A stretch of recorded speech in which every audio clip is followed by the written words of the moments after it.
Over the last 7 days alone, we've had a whole bunch of championship matches, a few championship defenses, and a whole bunch of brand new champions in the WWE. So now is as good a time as ever to do our monthly series where we try to predict who is going to dethrone every single current active champion in the WWE. And to remind you, in case you're new to this channel, we look at both the NXT champions and the champions on the main roster as well. In these videos, I try to tell you who I think is going to dethrone them. I try to give you a reason as to why I think it makes sense, and maybe even a timeline of when it could happen. And as always, don't forget to subscribe to this channel, ring that bell for notifications. If you're a wrestling fan, I know you're going to fall in love with this YouTube channel because we always upload daily wrestling content. All right, folks, let's jump into it. Let's start things off by talking about the WWE Women's Tag Titles, a set of tag titles that was recently busy as they were just defended on the Friday Night SmackDown episode right before SummerSlam. Now, going into that championship defense, and of course in the last video, the champions were the Unholy Union, the team of Alba Fire and Isla Dawn.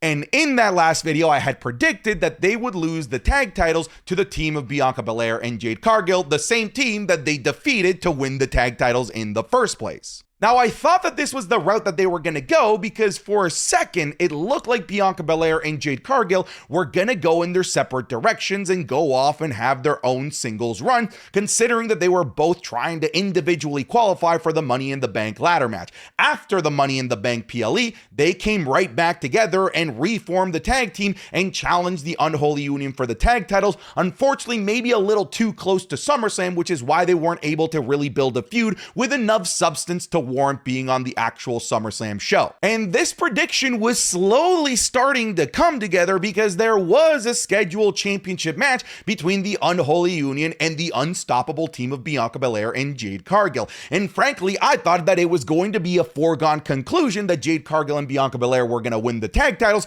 unless there was some sort of shenanigans in this match. And by golly, wouldn't you freaking know it, there was shenanigans in this match as Blair Davenport got involved and cost Jade Cargill and Bianca Belair the tag title. So our champions are still the Unholy Union, which now begs the question, who is going to dethrone the Unholy Union? I don't think that it's going to be Jade Cargill and Bianca Belair because I think that this is going to splinter off into some 6-woman tag matches involving Naomi and Blair Davenport, but I just don't see this being the case anymore. I just don't see how the WWE can continue to keep 2 main event players and a name as important as Bianca Belair in the tag team division and not in the main event scene. So I think that we are seeing the last legs of this tag team, and you're not going to put a set of tag titles on a team that should be going their separate ways soon. So I'm not going to go with Jade Cargill and Bianca Belair. Instead, I'm going to go and think towards the future. Even though they're nowhere near each other right now, we have a brand new babyface faction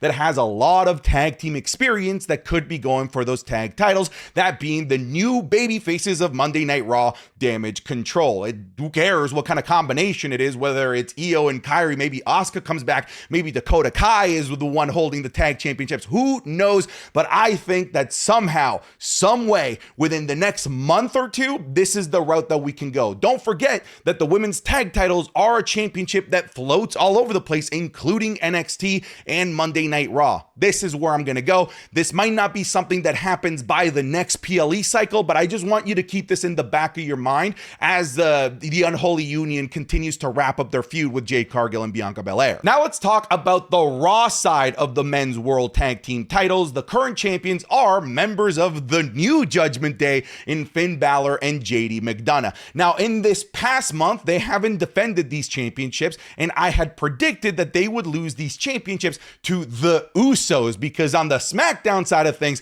I thought the Bloodline was going to be holding gold. So to me, it made sense that all members of the Bloodline, current and old, were holding tag gold, so that they could eventually meet each other at Survivor Series, yada, yada, yada. I was thinking of like long-term booking here.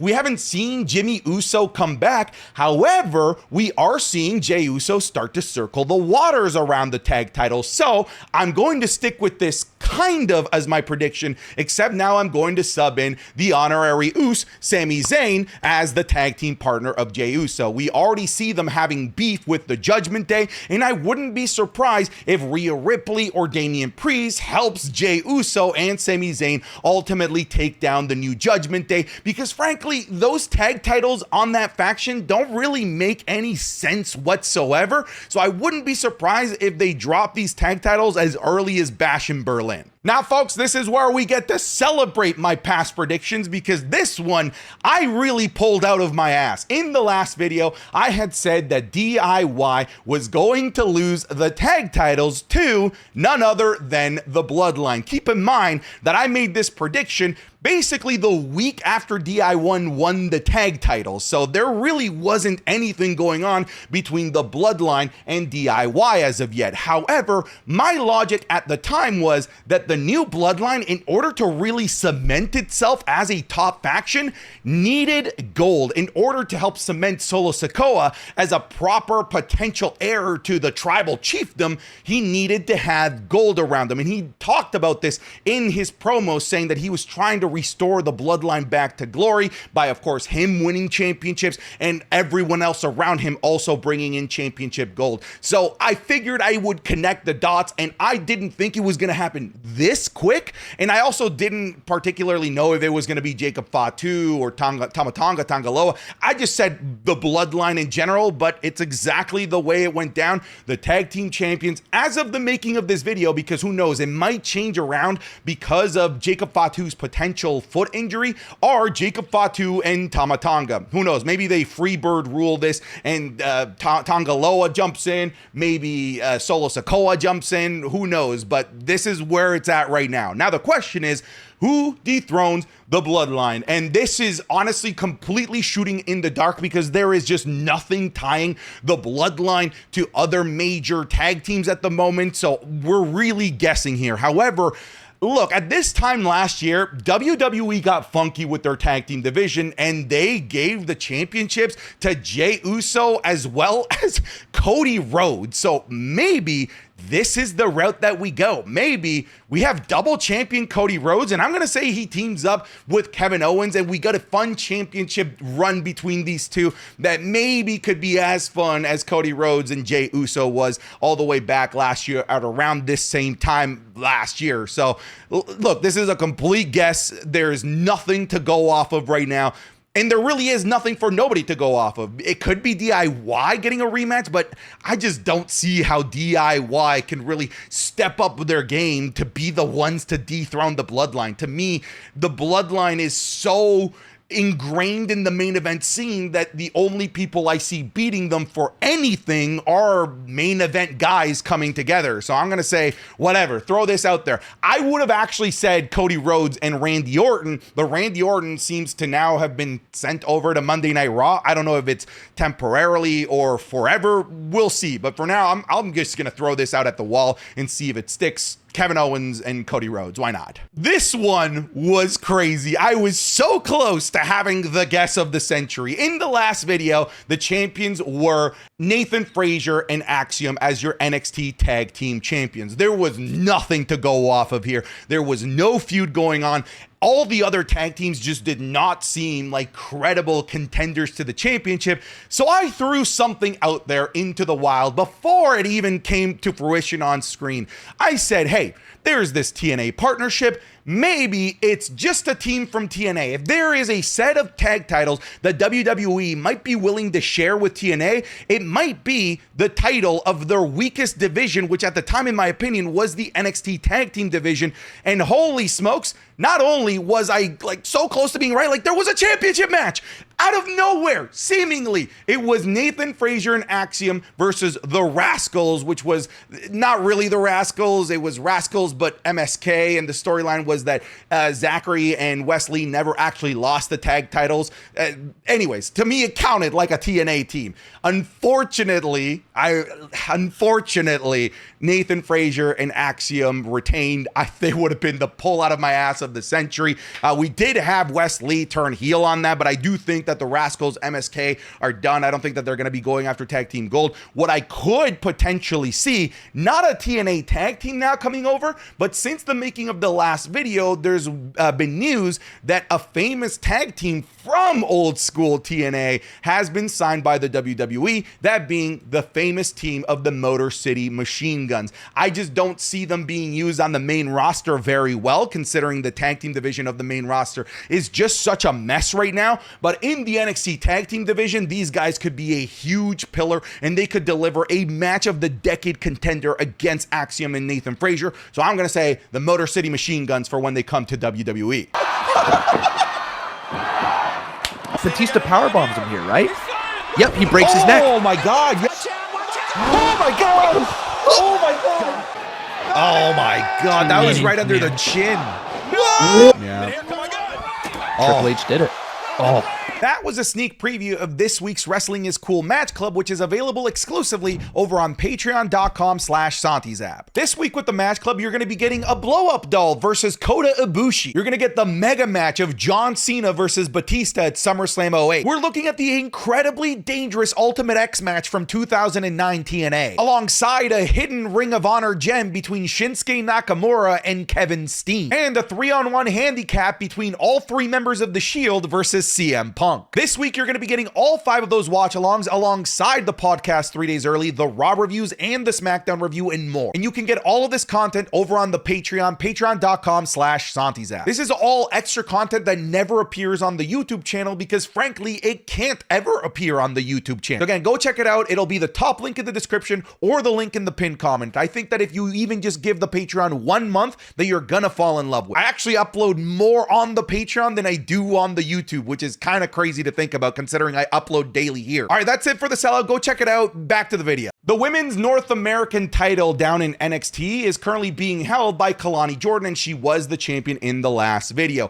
She did have a championship defense against Tatum Paxley, which is not something that I predicted whatsoever. In fact, in my last video, I said that it was going to be Jada Parker, and I am sticking with this because there was a brief moment backstage where Jada Parker walked by Kalani Jordan and she just didn't look impressed, and I think that they're going to build up to something maybe at the next NXT PLE called No Mercy. We'll talk next month to see if this materializes into anything, but I'm standing my ground and I am saying Jada Parker. Now, the men's North American Championship, this thing is on lockdown by Obafemi, who was the champion in the last video. He was the champion in the previous video before that, the previous video before that, and nobody seems to be even remotely a threat to Obafemi. So I have to shoot in the dark. I'm just guessing, and I'm going to stick with the same guess from the last video that I think that they are grooming the OG in Javon Evans to be the guy to perhaps dethrone Obafemi. If I'm being honest with you, I think that Obafemi loses this championship because he just goes on such a tear, goes up to the main roster, or maybe wins the NXT championship that he's forced to vacate, or he gets injured, which I really hope that's not the case because this man looks unstoppable and looks to be the next big thing of the WWE. I know people think it's Braun Breaker. I think it's Obafemi. But if I have to fantasy book somebody that could really benefit from the victory against Obafemi and somebody that's popular enough to be the one that carry that title around and have amazing matches because it is the workman's title of NXT, to me, it's the young OG Javon Evans. New champion alert. In the last video, the United States champion was Logan Paul, and he had been the champion for like an entire year basically worth of these videos. And I said in the last video that he was going to lose the championship to LA Knight, and looky loo, LA Knight, yeah, is your new United States champion. I have nothing to go off of right now. His championship reign is so brand new. There is no feuds for him unless it's a continuation of the Logan Paul feud. And even if that is the case, I don't see him dropping this to Logan Paul so that this championship could go back to only being defended twice in an entire calendar year. I think that LA Knight is going to be a working man with this title on SmackDown, on PLEs, etc. But again, right now, as of the making of this video, there's no direction for LA Knight. There's no direction for a United States Championship feud. However, when I look at the mid-card, when I look at somebody that could benefit from jump starting off of the back of LA Knight's popularity and a championship run, I think it's Carmelo Hayes. I don't think that it's going to be within the next PLE cycle. It could be maybe at WrestleMania. It could be at the Royal Rumble. Maybe it's next year. But just when I look at the landscape of credible contenders, I know that Carmelo Hayes has been losing left, right, and center to Andrade, but what are the other options? Like, is it, I don't know, maybe like Santos Escobar, but like, I know you're not feeling that either. So I'm going to go with Carmelo Hayes, thinking more long-term here. The Intercontinental Championship also had a recent shakeup. The champion in the last video was Sami Zayn. And in that last video, I did predict that the champion by this video would be Braun Breaker. And we were correct. We predicted that he was going to get a rematch before the rematch was properly announced. And he did end up getting a rematch at SummerSlam. And he won the WWE Intercontinental Championship. Just like LA Knight, there is no direction. We have had an episode of Monday Night Raw after SummerSlam since he's won the championship, but all he did was just cut a promo saying that anybody that wants some can get some, but nobody really made a go at Braun Breaker's championship. So really, we're shooting in the dark here. I'm just going to throw out a guess. It might not be in the next PLE cycle. It could be down the road because I do think that Braun Breaker is going to hold this for a while, but maybe Ilya Dragunov. I feel like Ilya Dragunov could be a guy that could take Braun Breaker to the limit. I feel like he's a guy that could really benefit from having an Intercontinental Championship, and he can continue the legacy of the Intercontinental Championship being like the most prestigious mid-card title by delivering the best matches imaginable. Again, shooting in the dark here. This could be an answer that I completely change by next month's video, but for now, we'll throw this one into the ether and see if the gods of wrestling pick it up. I'm saying Ilya Dragunov. Now we're on to the NXT Women's Championship. In the last video, Roxanne Perez was the champion, and nobody seems to be able to stop Roxanne Perez, which is exactly what I predicted, that nobody on the current roster could beat Roxanne Perez. None of them can lace their boots. I said that by the time Julia comes in, that Roxanne Perez would still be champion and that it would be Julia to dethrone Roxanne Perez. I'm starting to change my tone because I'm actually starting to think that maybe Stephanie Vaquer is gonna show up to NXT before Julia does. Julia is still busy in Japan, and at least Stephanie Vaquer is on this side of the world and has already appeared on a WWE live show, so maybe she's the most ready to jump onto NXT TV and take that championship away from Roxanne Perez. And they've been referencing her a lot recently on NXT TV. So I'm going to say that it's Stephanie Vaquer, but frankly, it could also be Julia. It's like, to me, it's between these two because no one on that NXT women's roster has like the credible resume to be the one to beat Roxanne Perez, in my opinion. Sticking with the women, let's look at the WWE Women's World Championship. That's got one hell of a storyline going on. In the last video, the champion was Liv Morgan, and I predicted that the champion, maybe not necessarily by the time that I did this video again, but the next champion in general was going to be Rhea Bloody Ripley. I was of the mind that Rhea shouldn't win at SummerSlam. I never said that she wasn't going to, because it's possible. Like, she's such a huge star that the WWE might just want to put the title on her and let her run with it again. But it just felt like this feud has so much stamina to go so much further that if Rhea Ripley were to win the first matchup for that championship against Liv Morgan, then the feud's done. Like, Liv Morgan doesn't recover from that. But having Liv Morgan win, and the way that she did with Dominic Mysterio, just gave this feud enough jet fuel to potentially take us all the way to WrestleMania. I think it's going to be a while before Rhea Ripley holds a title. I actually think it's going to be a while before she gets a championship match, because I think at Bash in Berlin, it's a tag team match, not another world championship match, because they are going to squeeze every ounce of longevity out of this feud as they possibly can. I do think that the end game eventually is still Rhea Ripley as your women's world champion after Liv Morgan. The WWE Women's Championship over on Friday Night SmackDown in the last video was being held by Bayley. And in that video, I did predict that Nia Jax would dethrone her at SummerSlam. And looky-loo, Nia Jax is your new WWE Women's Champion. And now this opens a whole can of worms worth of questions, because when I look at the SmackDown roster, there were two really credible people that could dethrone Nia Jax in Bianca Belair and Jade Cargill. We've talked about them already. They seem to not want to separate them yet, and I don't think that they're going to. I think that they're going to stay stay in the tag team division and that Nia Jax is going to have a run with this championship without having to face Bianca Belair or Jade Cargill. Here's the thing, all right? I need you to breathe, all right? I need you to do some meditation because every time I say this, people get mad. You ready? Okay? It's not Bayley, it's not Bianca, it's not Jade.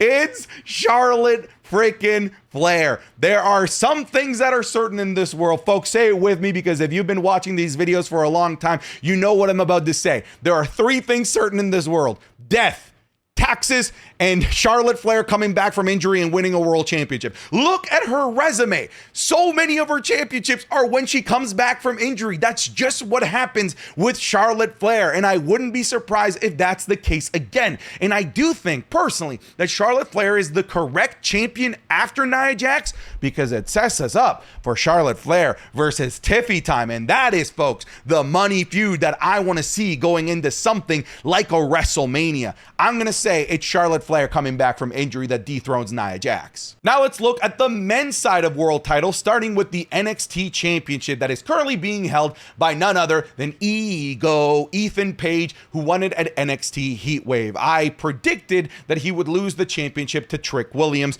I didn't think that it was going to be as early as this video. I do think that they're going to make Trick Williams go through the gauntlet again to try and earn this championship because Trick is so entertaining in the chase. What's crazy is that Trick Williams lost at the Great American Bash, and it looks like it's actually Pete Dunne that's up next for Ethan Page. However, I still think Trick Williams is the end game. People have it in this mind of theirs that Trick Williams is due for a call-up in the next round of call-ups. I think Trick Williams is in NXT for another 2 years, continuing to season up. And because I think he's down there for the long haul, at the very least for the next 2 years, in my opinion, that you don't have to pull the trigger again so quickly on him becoming the champion. I think that you can wait for maybe another major NXT PLE, maybe like a Halloween Havoc, or maybe they wait for when NXT goes on the CW network. I don't know if you guys have been seeing this, but they're treating this like a big deal, all right? Not only is NXT traveling outside of the Performance Center when they go to the CW network, already being scheduled, I think, for St. Louis and maybe like in Chicago. And both of those shows, they've got CM Punk scheduled and Randy Orton scheduled. So they want eyeballs on NXT when it hits the new network. And if they want as many eyeballs as possible on the new network, I think that they're gonna wait for Trick Williams to win the championship at one of those 2 episodes when the most eyeballs are on the NXT product and when the crowd and the people at home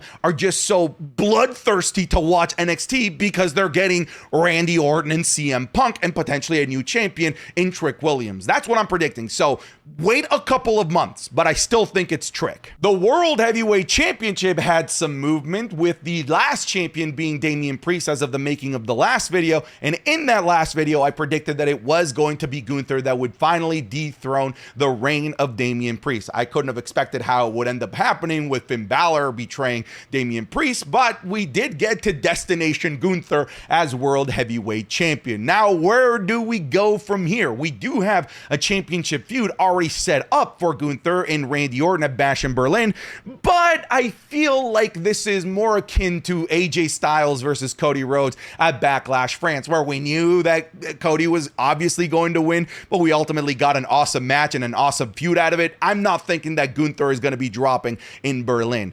Now, stick with me here, okay? I need you to once again breathe. I need you to once again meditate, and hopefully you don't get mad here. Gunther is a perfect heel for one particular WWE legend, all right? My time is up, your time is now. I think this is where Cena wins his 17th. I think Gunther holds this to WrestleMania 41, and I think that John Cena beats him for the World Heavyweight Championship, and that's how we get Cena as the 17-time world champion. Think about it. Like, out of all of Cena's feuds over the past 20 plus years, people like Gunther are his best feuds generally. On top of that, Gunther has made it clear that I do not like showmen, I do not like clowns, I want to respect the sport, this is a sacred match. And who is a bigger entertainer and not professional wrestler than John Cena? John Cena is everything Gunther hates. And Cena is everything Gunther is everything that Cena hates. Like, to me, it's just...